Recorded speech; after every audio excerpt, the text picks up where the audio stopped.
guys, welcome back to this walkthrough video.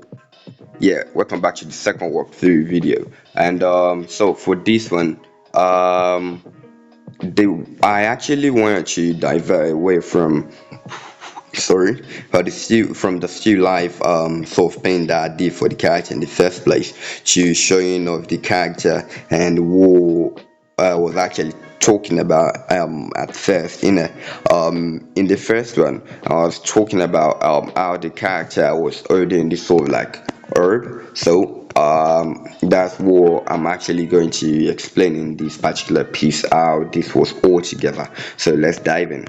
And yeah, so for this particular set, I was this was actually quite one of the most easiest one for me to do because it was just like drawing ends as always, even though end is actually a tricky sort of one of the most trickiest stuff to draw in R, and but luckily I found a great reference. And so before I dive into this, in the particular reference that I saw, um the end was actually sort of something like this.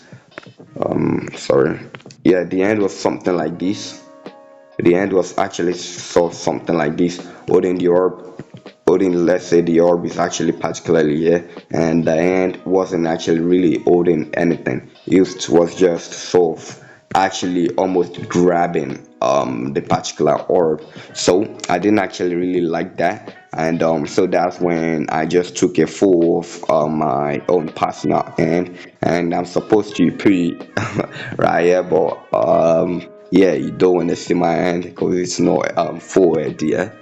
And so yeah, moving from there, I started with the rough sketch. It was pretty intense to get the end angle and everything together, the proportion of the end together. Cause when you first draw this particular end here, the first one, and moving to the second one, to the last one at the back here was actually something complex to me because I was like, should I pull the full end here? It look a little bit unrealistic in a way, and changing my own end to this sort of like a lady hand was actually something quite intense in a way. But luckily I got to this point by just refining the detail, and luckily I had liquify 2 that can help me adjust the proportion of the end. When the end was just at this particular point, I used liquify 2 to move it back so it should look like that, and from there I moved to painting the end in grayscale. So as I always say, I'm trying to learn more on how to use grayscale, even though my grayscale is really rough and bad. And luckily for me, since the time that I've learned to paint stuff in grayscale, my work have improved a lot, and I've seen that my work is looks a lot better than the ones that I do before. And so maybe adding grayscale to the character. So adding this grayscale to the character, I was actually thinking about where the light is coming from. Is it from the foreground or the background like before? Because in the second piece that we made, we have this sort of like orange type line. We got this sort of like orange type of line right here. So luckily for me, I used the same technique to add that sort of lightning on the characters, and so moving from there, I adding base color to the character. And so adding the base color to the character and it was actually quite annoying because I didn't actually really know how to render the end to look quite realistic. And that's really the reason why a lot, sometimes if you see a lot of my art works, you see I give my characters a lot of gloves, so cause so I wouldn't have to be painting the real realistic sort of end painting. So I just switched to using an or a glove. I just give them this sort of like black glove to you know just cover up what I can actually do And what I liked mostly about this artwork was like it's taught me on how to many stuff that I don't really do that I wish I learned to do before. Because like sometimes now I've been thinking I want to learn more about how to draw character sort of leaps, and character sort of here, and character sort of ends and stuff like that. But this artwork actually helped me a lot to learn how to do a lot of stuff that I don't normally do. And I realized this at the ending of the after I finished off the painting. And yeah, it was quite an amazing challenge to do. And so at this particular point I wasn't actually scared of painting the character end anymore. And what I was actually really scared of is like, how do I paint the background? So for me, I was actually feeling like, if I'm actually going to paint this background, maybe I should add this sort of like a vase flower on the floor to create this sort of realistic tension. It would be really zoomed in, so we're going to blow it out, and some stuff like that. But it didn't actually work like I hoped it would. And so in a way I switched to just having this sort of different sort of colors in the background and blurring it out. And yeah, it didn't actually work also. So that's when went on searching on Pinterest for a lot of reference of when you have a very zoomed in cinematic scene. So that's when I got an idea of having this sort of like a black background, instead of a orange background like we had in the second piece. So for here we got this sort of like a dark background. So this creates tension. It builds up.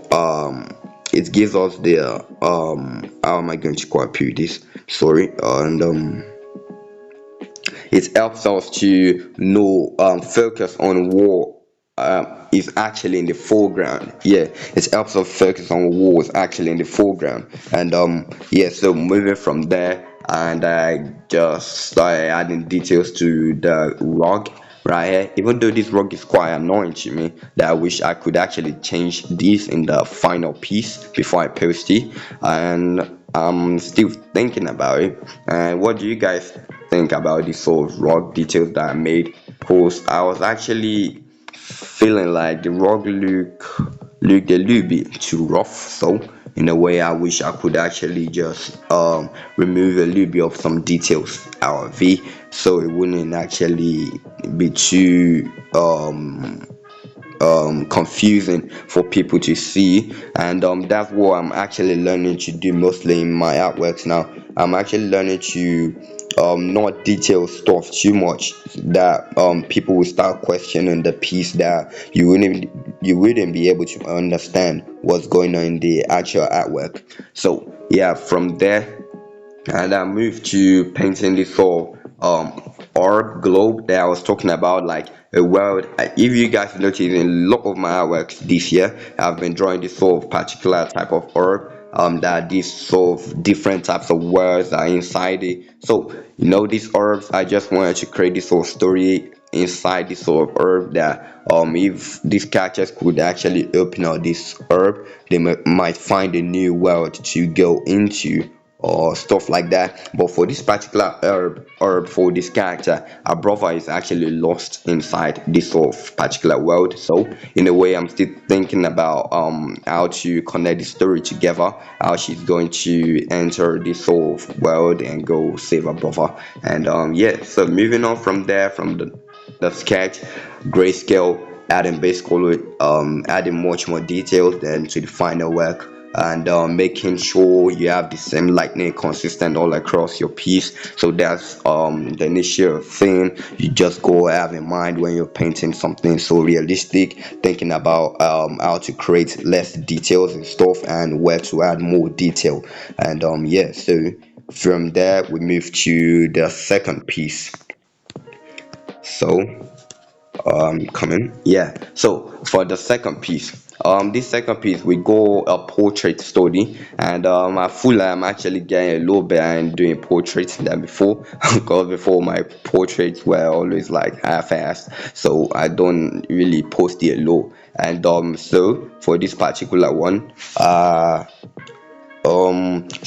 I just started out with a rough sketch like we normally do for this part, and it was actually something that was quite actually much more easier in a way. Because when I went on Pinterest and searched for um drawing a women portrait, drawing a portrait of a face, I found a lot of reference. Like there's a lot, like 1,000 of it right there, so that you can actually use. And so from that particular part, I moved to cleaning up the rough detail to making it look much more like a liner sort of particular face of the character. And moving from there, I started to paint the grayscale on top of the character. So luckily for me, we actually already have this sort of, I'm coming, sorry for that. And yeah, so we got oh, damn.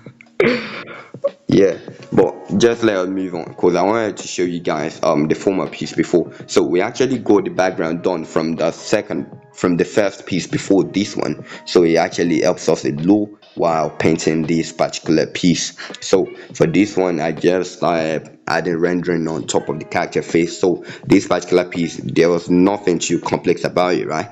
But the most complex thing is how do you make the character look detailed and beautiful? Cause like a lot of painting that I've done is like when you make a little bit of single mistake in the character's face, you add a little bit of maybe a mistake of a shadow. Um you add a mistake of a shadow that is not supposed to be here. Sorry. You have a mistake of a shadow that's not supposed to be there. You have a mistake of a very thick shadow that's not supposed to be there. You add it like this, the entire painting actually start to look bad. Cause in a way I wanted to give this character this sort of like a red nose, but like it's changed the overall character's face. That's when I learned sometimes you don't go use this sort of like reddish sort of nose and cheek for every character, and you have to blend it well together with the mood of the setting that you the character is. If the character is in actually in like this sort of like a snow world, like this sort of snow world character, if the character is in this snow world, this sort of like cheek would actually be a lot deeper red than how it looks much more brighter in the morning right here. So from there, so luckily for me, I guessed that by myself because like there was actually no help right here. So I just kept on rendering and rendering and rendering. Then I figured out how to do this particular thing.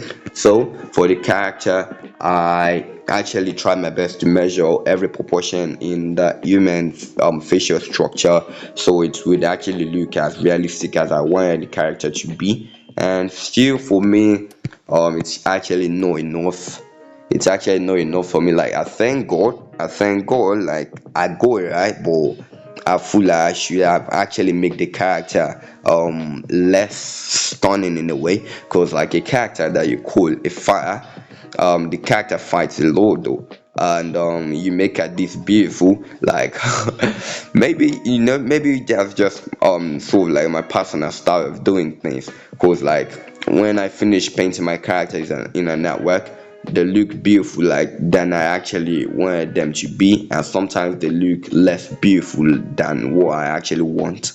And so for this particular piece, I tried my best to just replicate how a real lady face would actually a real Asian lady face would actually look like. So for a portrait, and she's just sort of like holding onto this orb that she just found. And so for me to tell you how the story is actually connecting, so from the laptop to the phone, I found that we showed the other time, it's this sort of like actually trying to tell the story like she is searching a lot about how to get inside this herb. Does anybody know what this herb is all about? Stuff like that. And I wanted to give the character a scar on her face, but it would ruin the artwork a little bit like this. Let me show you guys. If the character has this sort of like a scar on her face, it would actually be much more realistic in a way. But I didn't actually want that to happen. I didn't actually want that to happen. So in a way, I just left it like that and just had this scar on her hand, on her neck, to show she's just sort of like a rough self character. She's just so like a rough type of person in general. And so that's everything in there for all of this sort of artwork that I've been making. And lately, I've not been feeling like myself, like I actually said. And I've been facing a lot of difficulties on creating new concepts, ideas, and which you feeling a little motivated. So like it's really hard to feel motivated to do all of this. And but still, I thank you guys for helping me watch all of this video that I've been making all of this while. And the fact that I'm not the best teacher in like explaining a lot of these, but the fact that you guys still keep supporting me in any ways you can is actually, I'm actually really really grateful for it. And even though sometimes I don't have anybody looking at my stuff right now, still I'm still grateful for it. And I'm grateful every moment, and I'm grateful the fact that I got to learn how to paint to this level on my phone, even though I don't have a digital tablet. And in a way, I created this piece to showcase like even though I don't have a laptop, I don't have a digital tablet or fancy stuff like that, my characters could actually have one of those. So in a way, I live in all of these worlds.